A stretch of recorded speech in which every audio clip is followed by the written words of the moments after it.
ఎవరి భయం వారిదే. పులి వస్తుందని జనం హడలిపోతున్నారు. వేటగాళ్ళు వస్తున్నారని కరెంటు కంచెలతో పెడుతున్నారని పులులు హడలిపోతున్నాయి. ఉమ్మడి ఆదిలాబాద్ జిల్లాలో ఇంకా టైగర్ టెర్రర్ కొనసాగుతూనే ఉంది. అడుగుజాడలు కనిపిస్తున్నాయి కానీ పులి మాత్రం చిక్కడం లేదు.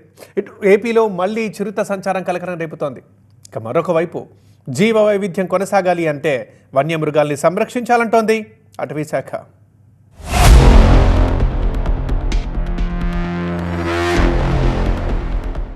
అదిగో పులి, ఇదిగో తోక అనాల్సిన అవసరం లేదు. అడుగుజాడలు హడలెత్తిస్తున్నాయి. ఉమ్మడి ఆదిలాబాద్ జిల్లాలో పులి పంజా విసురుతోంది. మరోవైపు ములుగు జిల్లాలోని ఏజెన్సీ గ్రామాలను పులి భయం వెంటాడుతోంది. వెంకటాపురం మండలం పలు గ్రామాల్లో పులి సంచరిస్తున్న ఆనవాళ్లు కనిపించాయి. ఎవరూ అటవీ ప్రాంతంలోకి వెళ్లొద్దని పరిసర గ్రామ ప్రజలను అప్రమత్తం చేశారు పోలీసులు. అటు ఉమ్మడి ఆదిలాబాద్ జిల్లాలో పులి జాడ కోసం ఫారెస్ట్ టీమ్స్ అడవుల్ని గాలిస్తున్నాయి. ట్రాప్ కెమెరాలు సహా డ్రోన్లతో జల్లెడ పడుతున్నారు. నాగ కోటేశ్వరరావు గారు అయినా తేనెటీగల పెంపకం చేస్తూ 12 లక్షలు సంపాదిస్తున్నారు. మీరు వారి నుండి నేర్చుకోవాలా? అయితే ఫ్రీడమ్ యాప్ని డౌన్లోడ్ చేసుకోండి. జాడ కనిపించడం లేదు, కానీ రక్తం రుచిమరిగిన మానిటర్ ఎక్కడో అక్కడ పంజా విసురుతూనే ఉంది. మహారాష్ట్ర నుంచి పులులు కవ్వాల్, కాగజ్ నగర్ బాట పడుతున్నాయి. రీసెంట్ గా సిర్పూర్ పరిసరాల్లో మళ్లీ పులిజాడ కలకలం రేపింది. ఇటిక్యాల వాగు ఒడ్డున పులి ఫుట్ ప్రింట్స్ ను గుర్తించారు ఫారెస్ట్ సిబ్బంది. పులి గాండ్రింపులు విన్నామని చెప్పారు రైతులు. ఇక్కడ ఇలా ఆదిలాబాద్ జిల్లాలో టైగర్ టెర్రర్, అటు అల్లూరు జిల్లా అడ్డతీగలలో చిరుత సంచారం కలకలం రేపింది. గుబ్బల మడుగు శివారు ఓ మేకల మందపై దాడి చేసింది. స్థానికులు ఇచ్చిన సమాచారంతో అటవీ సిబ్బంది రంగంలోకి దిగారు. శ్రీశైలంలో మరోసారి చిరుత సంచారం కలకలం రేపింది.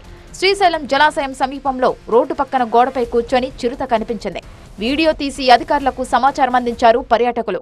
ఇటీవల ఆర్టీసీ బస్టాండ్, ఏఈఓ నివాసానికి సమీపంలో కూడా చిరుత కనిపించినట్లు ప్రచారం జరిగింది. దీంతో స్థానికులు, శ్రీశైలం క్షేత్రానికి వచ్చే భక్తులు భయాందోళనలకు గురవుతున్నారు. ఎప్పుడు ఎటు నుంచి వస్తుందో, ఎవరిపై దాడి చేస్తుందో తెలియక భక్తులు టెన్షన్ పడుతున్నారు. మరోవైపు నంద్యాల జిల్లా మహానంది క్షేత్రంలోనూ చిరుత సంచారం కలకలం రేపుతోంది. గాజులపల్లి సమీపంలో స్థానికులకు చిరుత కనిపించింది.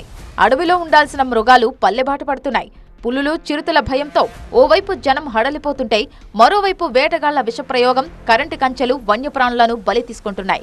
ఉమ్మడి ఆదిలాబాద్ జిల్లాలో పులి సంచారం ప్రజల్లో హైటెన్షన్ క్రియేట్ చేస్తుంటే అటవీ శాఖ మాత్రం పులి రాకడతో అభయారణ్యాలకు కలవస్తోందని హర్షం వ్యక్తం చేస్తోంది. వాటి జోలికి వెళ్లకపోతే అవి మన జోలికి రావంటూ పల్లెపల్లెన దండోరా వేస్తున్నారు అటవీ అధికారులు. పంట రక్షణ పేరిట కరెంటు కంచెలు వేసి మూగజీవాలను బలి తీసుకోవడం సరికాదంటూ అవగాహన కల్పిస్తున్నారు.